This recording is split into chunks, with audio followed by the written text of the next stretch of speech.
Good morning, class. My name is Paul Walker, and it's good to be with you again.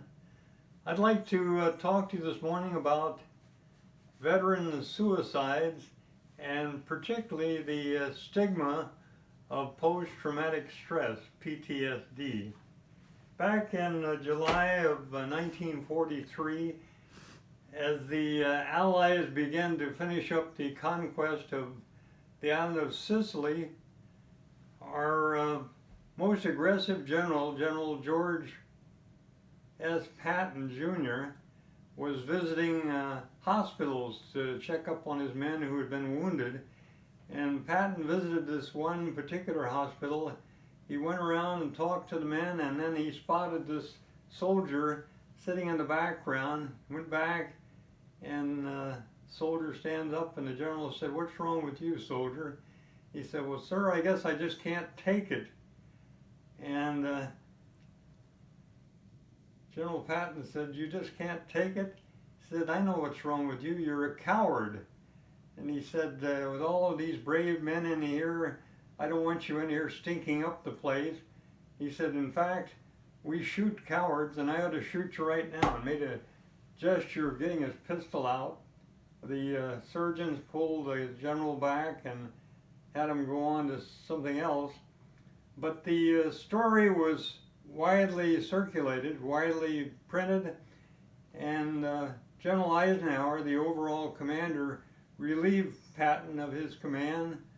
And what happened was that this incident had a very chilling effect on soldiers who might need psychological care. They stayed away from the field hospitals for fear of being called a coward. Anyway, today we still have a problem with treating soldiers who have PTSD. That they know the story about Patton and the incident in Sicily, and so they're a little bit apprehensive about going in for care. But even with that, the Army has not changed the way it deals with psychological injuries. If somebody goes in to a military hospital for psychological treatment, that man's commander is notified, and he is pretty much flagged. His security clearance is pulled. He's taken out of any kind of a sensitive job.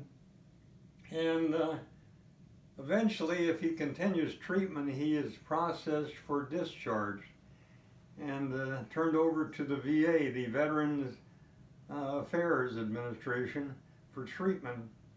And that is always a very questionable thing. The soldier with this rough treatment goes to the VA and gets some more rough treatment, the prescription for depression and insomnia, and turned loose. And so they often are put on the glide path for suicide, that suicide becomes an option for them. And this is where my Corps of Veteran Service officers would come into play and treat this individual and help to get him off of that glide path to suicide and back into a normal life. Thank you very much for your attention, and look forward to seeing you soon.